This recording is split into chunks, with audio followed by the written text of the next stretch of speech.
For this episode of WebSight, I wanted to bring you a site that is very useful for you as a knitter, but more importantly, is useful to you when watching this channel. The reason why is because, as I've told you, I'm committed to finishing my whips, works in progress. But a lot of these whips are a couple of years, maybe a year old. One thing about the knitting industry that you may not know is that when you pick up a magazine or a knitting book, even worse, a lot of times the yarns that they used for those patterns aren't available anymore. That's more in particular with books, because the book pattern may have been was submitted a year and a half before they even did any of the photography or any of the layout or the promotions or the publishing. All of that came into play, and by then it's potential that the yarn is no longer there. A magazine can do the same thing, although they publish a little bit quicker, so that doesn't very much happen. But if you get a pattern online through Ravelry or through a variety of other sources, you don't know when that pattern was written. They may tell you, but that yarn may not be available anymore. So in order for you to understand what you can do, say you want to knit that pattern, but you can't get that yarn, you can actually go to this website, type in the yarn, and it will tell you which yarns you can substitute for that. So for that, we're going to yarnsub.com. As I've said, we will be going to yarnsub.com. So in your toolbar, just click yarnsub.com, and it will take you straight to the YarnSub website. They couldn't make this easier. So it says yarn substitution made easy. They weren't lying. So for example, Cascade 220. So we'll use their example. So here in the search bar, of course, you can sign up for their newsletter, their Yarn Geeks newsletter. Just put your email here and subscribe. They never share it, so that's a good thing. I confirm that with them. They have newsletters. They have some past newsletters, and then they have them by date here, so you can see the past ones too to find out what's been going on with them.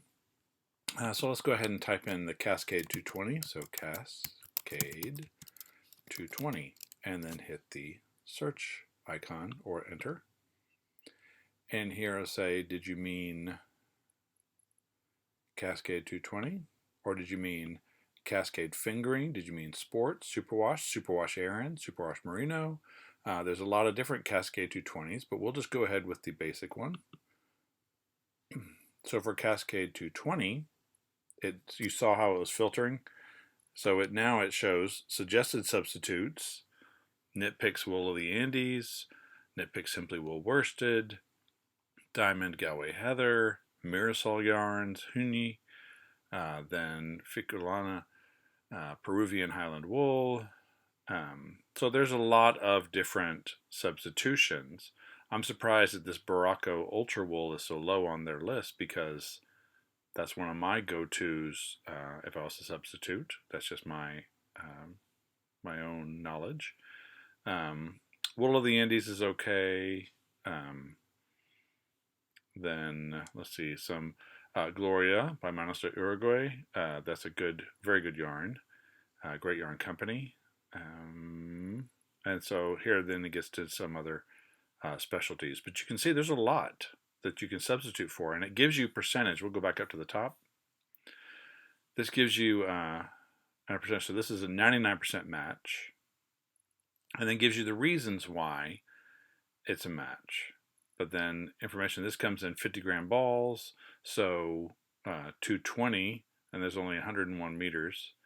So for each ball of the original yarn, you'll need 1.98 balls of this. So it kind of gives you the conversion there from the original yarn of Cascade 220, which is 220 yards, to what you would need here. So that's just something to consider. Here, this one, Simply Wool's worsted is 96% match, gives you a little bit of the reasons why. And again, a lot of this is subjective, because some people may not care much about um, gauge because you're going to knit a swatch. So you'll figure that out to make your adjustments. Um, Non-superwash wool could be a factor, or maybe you want superwash wool. If that's the case, then you've picked the wrong Cascade 220, because Cascade 220 is not a superwash wool, but they do have Cascade 220 superwash, so you should search for that. But a lot of times, whenever you want to search, you can simply put it in here. So let's just say I wanted to search for the upcoming knitting clinic, we will be using Lion Brand's Woolies. So we'll go ahead and type in wool ease. That's the type of yarn. But say you couldn't find that yarn, but it's Lion Brand's Woolies. So we'll go ahead and click that. And down here you can see it searching, and it gives me a lot of examples of suggested substitutes. So we don't have any match in the 90% range. We only have an 84% chance here, 83%, and it's just going to go down from there. Stylecraft Special Aran with wool, that's a good one. So if you're in the European area, the Stylecraft is a big yarn for you. Woolcraft as well, Hayfield as well. Plymouth yarn here in the U.S. Their coffee beans could be, but I find that to be variegated, whereas the Woolies is not. So that's something to consider. So it's really a great site for finding a substitution and here it gives you the different variants of it, then the weight classification, the texture, the fiber content, the suggested needle size, the gauge with that needle size suggested, whether it's machine washable or not, solid, what kind of style is it, it's all solid colors, and then the price, and they tell you the price points. So you can also buy this yarn if it's available. They give you some links for that. Although I would suggest just going to lionbrand.com in that instance.